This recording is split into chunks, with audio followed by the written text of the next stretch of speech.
Join বন্ধুরা, আজ আমরা মডার্ন হিস্ট্রিতে মুঘল সাম্রাজ্যের সম্বন্ধে ডিসকাস করব। অরঙ্গজেবের মৃত্যুর পর যে সকল রাজাগুলো মুঘল সাম্রাজ্যে সিংহাসনে দিল্লি সিংহাসনে বসেন তাদের সম্বন্ধে। তাহলে প্রথম কে বসেছিলেন? প্রথম বাহাদুর শাহ। প্রথম বাহাদুর শাহ উম, প্রথম বাহাদুর শাহ বসেছিলেন। তাকে কি বলা হতো? মুয়াজম। মুয়াজম নামেও আরেকটি নাম ছিল মুয়াজম। এবং তাকে শাহ ই বেখবর, শাহ ই বেখবর, বেখবর এই উপাধিটা কে দিয়েছিল? কাফি খান। কাফি খান উপাধি কে দিয়েছিল? কাফি খান।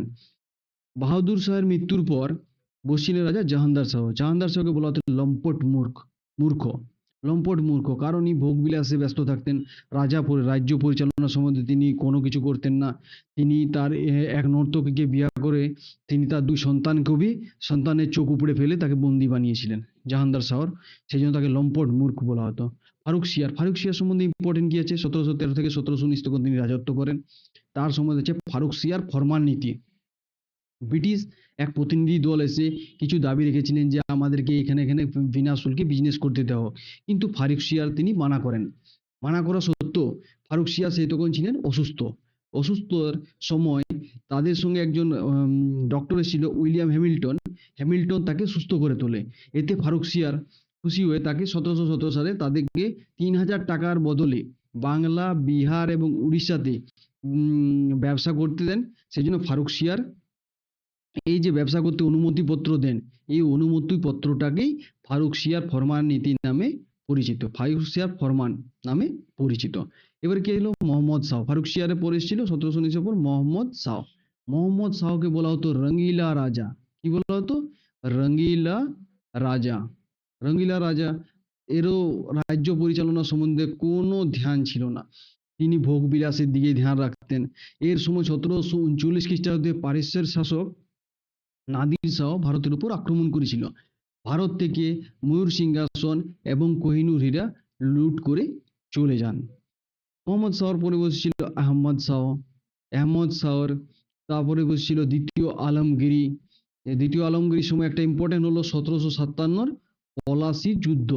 23শে জুন 1757 পলাশি যুদ্ধ, যেখানে রবার্ট ক্লাইভ এর সাথে সিরাজউদ্দৌলার যুদ্ধ হয়, যেখানে সিরাজউদ্দৌলা পরাজিত হয় এবং রবার্ট ক্লাইভ বাংলা থেকে ধীরে ধীরে তিনি তার সাম্রাজ্যের বিস্তার শুরু করেন।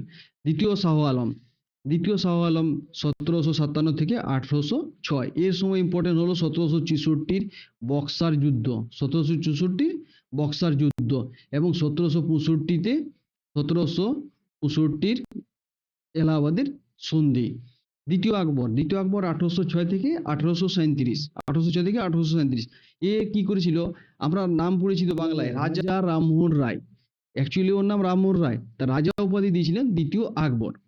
রাজা উপাধি কে দিয়েছিলেন? দ্বিতীয় আকবর। দ্বিতীয় বাহাদুর শাহের নামটা খুবই ইম্পর্টেন্ট। তিনি ছিলেন অন্তিম মুঘল সম্রাট। কে ছিলেন? অন্তিম মুঘল সম্রাট ছিলেন দ্বিতীয় বাহাদুর শাহ। প্রথম বাহাদুর শাহ। অরঙ্গজেবের মৃত্যুর পরে মুঘল সাম্রাজ্যের পতন শুরু হয়। 63 বছর বয়সে প্রথম বাহাদুর শাহ সিংহাসনে বসেন। তিনি মারাঠা আর রাজপুতদের সঙ্গে শান্তি বজায় রাখলেও শিখ রাজনেতা বান্দা সিং এর সঙ্গে তার বিদ্রোহের সঙ্গে মুখোমুখি হতেই থাকে। এরপরে এসে গেল জাহানদার শাহ, যাকে কি বলা হতো? লম্পট মূর্খ। এটা ইম্পর্টেন্ট কোশ্চেন। লম্পট মূর্খ কোন জায়গায় বলা হতো? জাহানদার শাহ। তিনি রাষ্ট্র পরিচালনায় কোনো ধ্যান দেননি।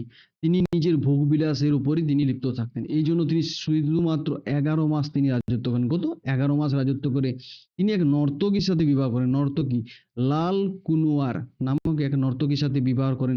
তার কথা শুনে নিজের দুই সন্তানের চোখ উপড়ে ফেলে তাদের বন্দি বানিয়েছিলেন জাহানদার শাহ। 1712 টু 1713। জাহানদার শাহর পরে ছিল ফারুক শিয়ার। ফারুক শিয়ারকে রাজ্য সিংহাসন বসার জন্য দুজনের ভূমিকা অত্যন্ত গুরুত্বপূর্ণ। সে হলো সৈয়দ বন্ধু আবদুল্লাহ খাঁ এবং হুসেন আলী। 1715 সালে এক ব্রিটিশ প্রতিনিধি দল আসেন, যার নেতৃত্ব করছিলেন সুলেমান। আর তিনি কিছু দাবি রাখেন, দরবারে এসে তিনি দাবি রাখলেন যে আমাকে বাংলা, বিহার, উড়িষ্যা দেওয়া হোক, আমরা সেখানে বিনা শুল্কে বিজনেস করব, বা কিছু পয়সা অর্থ নিয়ে নি রাজা। রাজাকে বললেন, কিন্তু রাজা তাতে রাজি হয়নি। রাজা রাজি হয়নি, কিন্তু ফারুকশিয়ার সেই সময় অনেক অসুস্থ ছিল। অসুস্থ থাকায় ব্রিটিশরা তাদের বুদ্ধি লাগিয়ে তাদের এক প্রতিনিধি দলের ডক্টর ছিলেন, যার নাম ছিলেন উইলিয়াম হ্যামিল্টন। তার দ্বারা সেই রোগ থেকে তাকে সুস্থ করে তোলেন। এতে ফারুকশিয়ার খুশি হয়ে 1700 সালে এক ফরমান জারি করেন। ফরমান মানে অনুমতিপত্র। অনুমতিপত্রে তিনি বলেন 3000 টাকার বদলে তিনি বাংলা, বিহার, উড়িষ্যাতে বিনা শুল্কে মানে উইথাউট ট্যাক্স ব্যবসা করার অনুমতি দেন। এই প্রমাণপত্রতে ব্রিটিশ বাণিজ্য ইতিহাসে ম্যাগনা কার্টা বলা হতো। কি বলা হতো? ব্রিটিশ বাণিজ্য ইতিহাসে ম্যাগনা কার্টা। ম্যাগনা কার্টা কাকে বলা হতো? যখন এই ঔরঙ্গজেব ফারুকশিয়ারে ফরমান নীতি তাদের হাতে পেয়েছিল। ফরমান নীতি মানে অনুমতি পত্র। এরপরে কে এলো? মোহাম্মদ শাহ। ফারুকশিয়ার পর কে এসেছিল? মোহাম্মদ শাহ, যিনি 1719 থেকে 1748 পর্যন্ত দিল্লি সিংহাসনে বসেন। তার রাজ্য পরিচালনার কোনো ধ্যান নেই, নাচ গান বিলাসবহুল তিনি তাই মগ্ন। তো বিলাসবহুলে মগ্ন, সেই জন্য কি বলা হতো? রঙিলা রাজা। কি বলা হতো? রঙিলা রাজা। বাস আপনার নিজের কাজে ব্যস্ত। 1739 সালে যখন দিল্লির উপর নাদির শাহ, কে অ্যাটাক করেছিল? নাদির শাহ দিল্লির উপর আক্রমণ করেন। তিনি আক্রমণ করে ময়ূর সিংহাসন আর কোহিনূর হীরা নিয়ে পালিয়ে যায়, মানে লুণ্ঠন করে পালিয়ে যায় কোহিনূর হীরা আর ময়ূর সিংহাসন। মোহাম্মদ শাহের পরে আসেন জাহাঙ্গীর শাহ। জাহাঙ্গীর শাহ ছিলেন মুঘল সাম্রাজ্যের 14তম সম্রাট। কততম সম্রাট? 14তম সম্রাট। তার পিতা ছিলেন মোহাম্মদ শাহ। তাহলে মোহাম্মদ শাহ রঙিলা রাজার পুত্রের নাম কি? আহমদ শাহ। যদি অপশন আসে যে রঙিলা রাজার পুত্রের নাম কি, তো আহমদ শাহ। মাতার নাম ছিল উধম বাই। তিনি 22 বছর বয়সে তিনি সিংহাসনে বসেন। 22 বছর বয়সে। আহমদ শাহর পর আসে দ্বিতীয় আলমগীর। 1754 থেকে 1759 পর্যন্ত তিনি রাজত্ব করেন। তিনি মুঘল সাম্রাজ্যের 15তম মুঘল সম্রাট। তার প্রকৃত নাম ছিল আজিজ উদ্দিন মোহাম্মদ। আজিজ উদ্দিন মোহাম্মদ। তিনি আহ, তার সময় একটা সবচেয়ে বড় ইম্পর্টেন্ট ঘটনা ছিল 23 জুনের 1757 পলাশির যুদ্ধ। 1757 পলাশির যুদ্ধ। রবার্ট ক্লাইভ একদিকে, অপরদিকে সিরাজউদ্দৌলা। একদিকে ব্রিটিশ, একদিকে বাংলা। লড়াইয়ের মধ্যে পলাশি যুদ্ধে রবার্ট ক্লাইভ জিত হয় এবং সিরাজউদ্দৌলা পরাজিত হয়। এইভাবে বাংলার থেকে পতন শুরু হয়েছে এবং ব্রিটিশ সাম্রাজ্যের স্থাপনা সেখানে শুরু হয়। দ্বিতীয় শাহ আলম। এরপর কে এলো? দ্বিতীয় শাহ আলম। দ্বিতীয় শাহ আলমের সময় সবচেয়ে বড় একটা ইম্পর্টেন্ট লড়াই কি হলো? 1764 বক্সারের লড়াই। কোনটা? 1764 বক্সারের লড়াই। সেখানে দিল্লি থেকে দ্বিতীয় শাহ আলম, বাংলার মীর কাসিম এবং অবধের রাজা সুজাউদ্দৌলা একসাথে মিলে ব্রিটিশের উপর আক্রমণ করেন 1764 সালে বক্সারে। বক্সার কোথায় যুদ্ধ হয়েছিল? বক্সারে। তাই এর যুদ্ধের নাম হয়েছিল বক্সারের যুদ্ধ। এতে ব্রিটিশ জয় হয়, ব্রিটিশ জিতে যায়। ব্রিটিশ থেকে নেতৃত্ব কে করেছিলেন? হেক্টর মুররো। হেক্টর মুররো সেনাপ্রধান কে ছিলেন তাদের ব্রিটিশের? হেক্টর মুররো। হেক্টর মুররো ছিলেন সেনাপ্রধান। 1765 সালে এলাহাবাদের সন্ধি হয়। এলাহাবাদের সন্ধি কার সঙ্গে? মুঘল সম্রাটের সঙ্গে একটা সন্ধি করেন। তিনি 26 লাখ টাকার বিনিময়ে British east India company Bangla, Bihar এবং উড়িষ্যাতে রাজত্ব আদায়ের অধিকার পান। তিনি ফ্রি ট্রেড হয়ে যায় 26 লাখ টাকার বদলে। তাকে 26 লাখ টাকা করে দেবে। দ্বিতীয় আকবর। তারপরে আসে দ্বিতীয় আকবর। দ্বিতীয় আকবরের সময় ইম্পর্টেন্ট একটাই রাজা রামমোহন রায়। রাজা রামমোহন রায়কে রাজা উপাধি কে দিয়েছিল? রাজা রামমোহন রায়কে রাজা উপাধি কে দিয়েছিলেন? দ্বিতীয় আকবর। সতীদাহ প্রথা। সতীদাহ প্রথা কে রোধ করেছিলেন? সতীদাহ প্রথা। সতীদাহ প্রথা 1829 খ্রিস্টাব্দে কে রোধ করেছিলেন? রাজা রামমোহন রায়। রাজা রামমোহন রায়। রাজা রামমোহন রায় আমরা কি একটা জানি, ব্রাহ্মণ সমাজকে প্রতিষ্ঠা করেন। 1828 খ্রিস্টাব্দে ব্রাহ্মণ সমাজ প্রতিষ্ঠা করেন রাজা রামমোহন রায়। এছাড়াও তার সংবাদপত্র সংবাদ কৈমুদ্দি মিরাত উল আকবর নামে তিনি পত্রিকাও প্রকাশ করেছিলেন রাজা রামমোহন রায়। অন্তিম রাজা অন্তিম রাজা কে ছিলেন? মুঘল সাম্রাজ্যের অন্তিম রাজা দ্বিতীয় বাহাদুর শাহ, যিনি 1837 থেকে 1857 পর্যন্ত রাজত্ব করেন।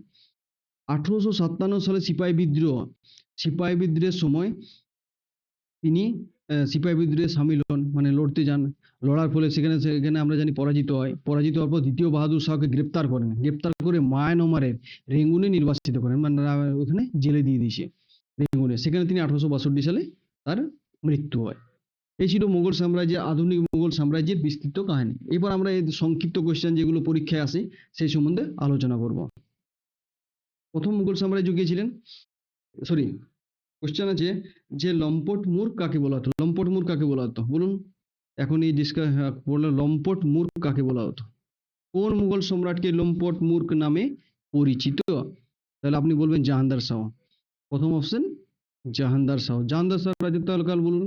জাহাঙ্গীর শাহ রাজত্বকাল হলো 1712 থেকে 1713 পর্যন্ত। ফারুক সিয়ারের 1713 থেকে 1719 খ্রিস্টাব্দ। মোহাম্মদ শাহ 1719 থেকে কত? 1748। আকবর বলো 1556 থেকে 1605 খ্রিস্টাব্দ পর্যন্ত। এই সালগুলো মনে রাখার খুবই একটাই ইম্পর্টেন্ট। ফারুক সিয়ারের ফরমান নীতি, মোহাম্মদ শাহ, পরপর কোশ্চেন আসছে। এই ফারুক সিয়ারের ফরমান নীতি কত খ্রিস্টাব্দে লাগু হয়? ফারুক সিয়ারের ফরমান কবে থেকে চালু হয়েছিল বলো? ফারুক সিয়ার ফরমান কবে জারি হয়েছে? 1717 খ্রিস্টাব্দে। 1717 খ্রিস্টাব্দে ফারুক সিয়ার ফরমান নীতিতে কি বলা ছিল? অনুমতি পত্রে কি বলা ছিল? অনুমতি পত্রে বলা ছিল 3000 টাকার বদলে তারা বিনা শুল্কে বাংলা, বিহার এবং উড়িষ্যাতে বিজনেস করার ফরমান পেয়েছিলেন। ফরমান মেয়ে অনুমতি পত্র ফরমান পেয়েছিলেন। কেন ফরমান ফারুক সিয়ার কেন ফরমান দিয়ে দিল? কি ফারুক সিয়ারকে কি ভালো করে দিয়েছিল? ফারুক সিয়ার ছিলেন অসুস্থ থাকার কারণে ডক্টর উইলিয়াম হ্যামিল্টন তাকে সুস্থ করে তোলেন। সেই জন্য তিনি ফরমান দিয়ে ব্রিটিশদেরকে ফরমান জারি করেছিলেন। ফরমান দিয়েছিলেন, অনুমতি পত্র দিয়েছিলেন বিজনেস করার জন্য। কোন মুঘল সম্রাটকে রঙিলা রাজা বলা হয়? কোন মুঘল সম্রাটকে রঙিলা রাজা বলা হয়? রঙিলা রাজা কাকে বলা হয়? মোহাম্মদ শাহ। সরি মোহাম্মদ শাহ। মোহাম্মদ শাহকে বলা হতো। জাহাঙ্গীর শাহকে কি বলা হতো? লম্পট মূর্খ। দ্বিতীয় শাহ আলমের সময় কি করেছিল? দ্বিতীয় শাহ আলম কত খ্রিস্টাব্দ থেকে কত খ্রিস্টাব্দ থেকে রাজত্ব করেছিল বলো? দ্বিতীয় শাহ আলম 1759 থেকে 1806। এর একটা ইম্পর্টেন্ট ঘটনা কি আছে এই সময় হয়েছিল? বক্সারের যুদ্ধ। বক্সার যুদ্ধ কত খ্রিস্টাব্দে হয়? 1764 খ্রিস্টাব্দে বক্সার যুদ্ধ হয় 1764 খ্রিস্টাব্দে। দ্বিতীয় বাহাদুর শাহ কত খ্রিস্টাব্দে ছিল? 1837 থেকে 1857। এর ইম্পর্টেন্স কি আছে? তিনি ছিলেন অন্তিম মুঘল সম্রাট। তার সময় হয়েছিল লাস্ট যুদ্ধ 1857 খ্রিস্টাব্দের সিপাহী বিদ্রোহ বা মহাবিদ্রোহ নামে পরিচিত। এরপরে মুঘল সম্রাট শেষ হয়েছে, মানে অন্তিম। কার শাসনকালে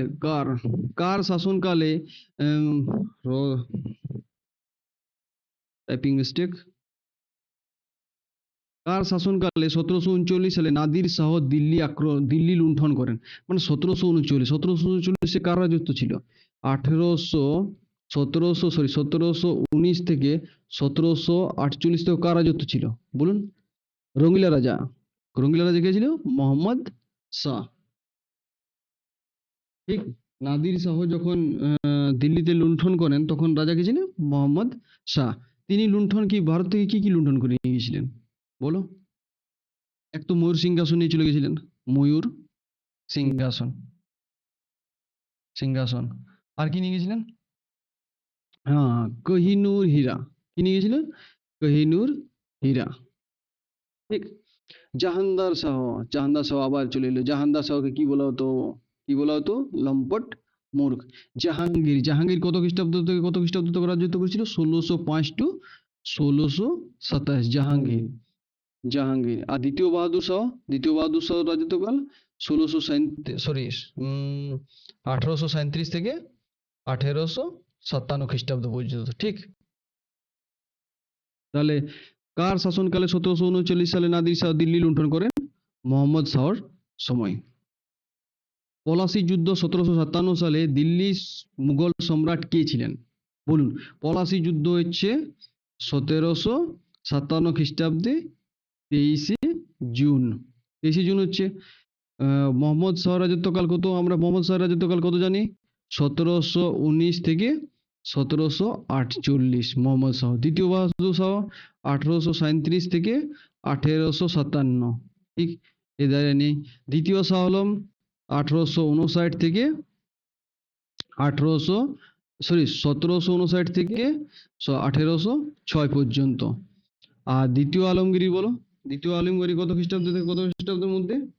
দ্বিতীয় আলমগীর হয়ে গেল 1754 থেকে 1759। 1754 থেকে 1759। তাহলে এটা 1757। পলাশী যুদ্ধ কার সময় হয়েছিল? দ্বিতীয় আলমগীর। দ্বিতীয় শাহ আলমের সময় কোন যুদ্ধ হয়েছিল?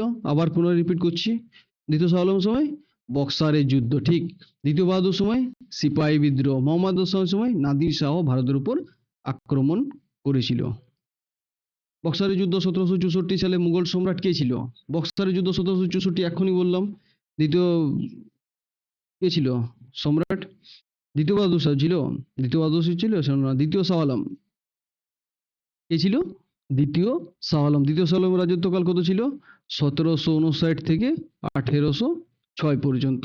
এর সময় আর একটা হয়েছিল এলাহাবাদ সন্ধি। যখনই বক্সার যুদ্ধ হলো, হেক্টর মুরোর সাথে বাংলার মীর কাসিম, অবধের রাজা সুজাউদ্দৌলা এবং দিল্লি সালতানাতের দিল্লির রাজা দ্বিতীয় শাহ আলমের সাথে তিনজন মিলে ব্রিটিশের উপর অ্যাটাক করলো। ভাবলো তারা জিতে যাবে, কিন্তু হেক্টর মুরো জয়ী হয়, ব্রিটিশ জয়ী হয়। তাদের মধ্যে একটা চুক্তি হয়, এলাহাবাদের সন্ধি নামে পরিচিত, যেটা হয়েছিল কত খ্রিস্টাব্দে? 1765 খ্রিস্টাব্দে, যা 26 লাখ টাকার বদলে বাংলা, বিহার, ওড়িশায় ব্যবসা করার জন্য। দ্বিতীয় আলমগীর কত ছিল? 1754 থেকে 1759। দ্বিতীয় আলমগীরের সময় কি হয়? পলাশী যুদ্ধ। দ্বিতীয় আকবর একটা ইম্পর্টেন্ট কোয়েশ্চেন আছে, কি কোয়েশ্চেন বলো? রাজা রামমোহন রায়কে রাজা কি উপাধি দিয়েছিল? রাজা রামমোহন রায়কে রাজা উপাধি দিয়েছিল দ্বিতীয় আকবর, রাইট। এরপর কোয়েশ্চেন হচ্ছে এলাহাবাদের সন্ধি কবে হয়? এলাহাবাদের সন্ধি হয়েছিল কত খ্রিস্টাব্দে? 1765 খ্রিস্টাব্দে। 1764 তাহলে কি হয়েছিল? 1764 ইম্পর্টেন্ট কেন? 1764 এটা ইম্পর্টেন্ট কেন? ঠিক, এটা বক্সারের যুদ্ধ হয়েছিল, বক্সারের যুদ্ধ। রাজা রামমোহন রায়কে রাজা উপাধি কে দিয়েছিল? বলুন, রাজা রামমোহন রায়কে রাজা উপাধি কে দেন? রাজা রামমোহন রায়কে রাজা উপাধি দিয়েছিল দ্বিতীয় আকবর। এর রাজত্বকাল কত? 1806 থেকে 1837। কত বটে বলো? 1806 থেকে 1837 দ্বিতীয় আকবর। এবারে হলো শেষ মুঘল সম্রাট কে ছিলেন? শেষ মুঘল সম্রাট, অন্তিম মুঘল সম্রাটের নাম কি? অন্তিম মুঘল সম্রাটের নাম হয়ে গেল দ্বিতীয় বাহাদুর শাহ। এর রাজত্বকাল 1837 থেকে 1857। অন্তিম মুঘল সম্রাটের নাম ছিল দ্বিতীয় বাহাদুর শাহ। এর সময় বিদ্রোহ ছিল মহাবিদ্রোহ। মহাবিদ্রোহের পর ব্রিটিশ দ্বিতীয় বাহাদুর শাহকে গ্রেপ্তার করে এবং মায়ানমারে রেঙ্গুনে পাঠিয়ে দেন। 1862 সালে তার মৃত্যু হয়। এটা হলো দ্বিতীয় বাহাদুর শাহ। দ্বিতীয় আলমগীর কত? 1754 থেকে 1759। 1754 থেকে 1759। দ্বিতীয় শাহ আলম 1759 থেকে 1806। দ্বিতীয় জাহাঙ্গীর, জাহাঙ্গীরের কত ছিল বলো? ঠিক, 1605 থেকে 1627। 1605 থেকে 1627। Next question. সৈয়দ ভাই হুসেন আলী খাঁ এবং আবদুল্লাহ খাঁয়ের মধ্যে হুসেন আলী খাঁকে কে হত্যা করেছিলেন? এদের মধ্যে কে হত্যা করেছিল হুসেন আলী খাঁকে? প্রথম কথা, এই দুই ব্যক্তি ইম্পর্টেন্ট। হুসেন আলী খাঁ এবং আবদুল্লাহ খাঁ কাকে সিংহাসনে বসার জন্য সাহায্য করেছিল? কাকে সাহায্য করেছিল? ফারুক শিয়ারকে। কাকে করেছিল? ফারুক শিয়ারকে। এই হায়দার বেগম, হায়দার বেগম তাকে, Haider Beg sorry Haider Begum sorry sorry sorry Haider Beg, Haider Beg তাকে হত্যা করেছিল, ঠিক।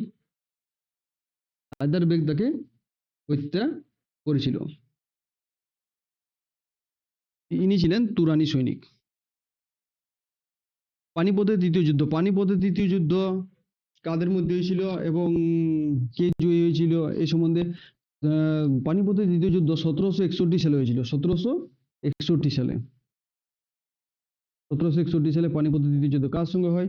মারাঠার সঙ্গে আহম শাহ আবদালি, মারাঠার সঙ্গে আহম শাহ আবদালি, আহম শাহ আবদালি কে আফগানিস্তানের জনক, আধুনিক আফগানিস্তানের জনক বা আম,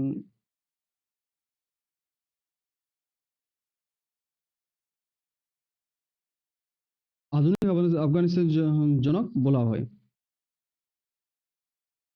এখানে দেখুন পানিপথের তৃতীয় যুদ্ধ কাদের মধ্যে ছিল, পানিপথের তৃতীয় যুদ্ধ কাদের মধ্যে হয়, মারাঠার সাথে আহমদ শাহ আবদালি, মারাঠার সঙ্গে ইংরেজদের, প্রথম কথা মারাঠার সঙ্গে ইংরেজদের হয়নি, আহম শাহ আবদালির সঙ্গে ইংরেজদের হয়নি, সিরাজউদ্দৌলার সাথে ইংরেজদের, সিরাজউদ্দৌলা তো টাটা বাই বাই হয়ে গেছিল 1757-তে, তাহলে কার সঙ্গে ছিল, মারাঠার সঙ্গে আহম শাহ আবদালি। এ তো সিরাজউদ্দৌলা 1757 টাটা বাই বাই, ইংরেজরা তখন বাংলার বিদ্রোহের সঙ্গে যুক্ত ছিল, 1764 তারা বক্সারের যুদ্ধ হয়েছিল, বা 1757 তারা পলাশি যুদ্ধে ব্যস্ত ছিল, তাহলে ইংরেজ হবে না, হলো মারাঠার সঙ্গে আহম শাহ আবদালি।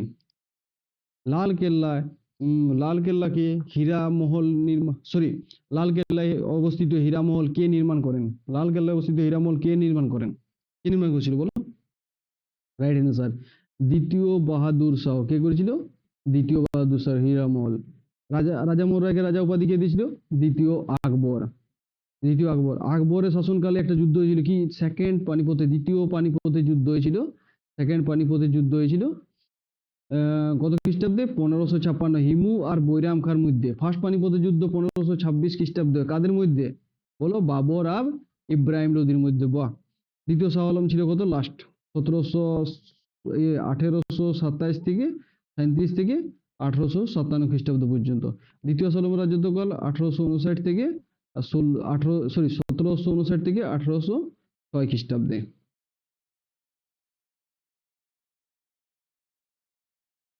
আহমদ শাহ আবদালি ভারতে কতবার আক্রমণ করে? আহমদ শাহ আবদালি ভারতে কতবার আক্রমণ করে? এই আফগানের লোকটা কতবার অ্যাটাক করেছিল ভারতের উপর? 8 বার। কতবার অ্যাটাক করেছিল? 8 বার। দ্বিতীয় শাহ আলমকে কে হত্যা করেন বলো? দ্বিতীয় শাহ আলমকে কে হত্যা করে দিয়েছিল? আহমদ খাঁ। কে হত্যা করেছিল? আহমদ খাঁ। হুসেন আলী কে ছিল? হুসেন আলী সৈয়দ বন্ধুদের মধ্যে একজন ছিল, হুসেন আলী। আর নেক্সট, আধুনিক আফগানিস্তানের জন্য কাকে বলা হয়? আমি তো বললাম এটা, আহমদ শাহ আবদালি। ফারুক শাহের ফরমান নীতি কত খ্রিস্টাব্দে লাগু হয়েছিল?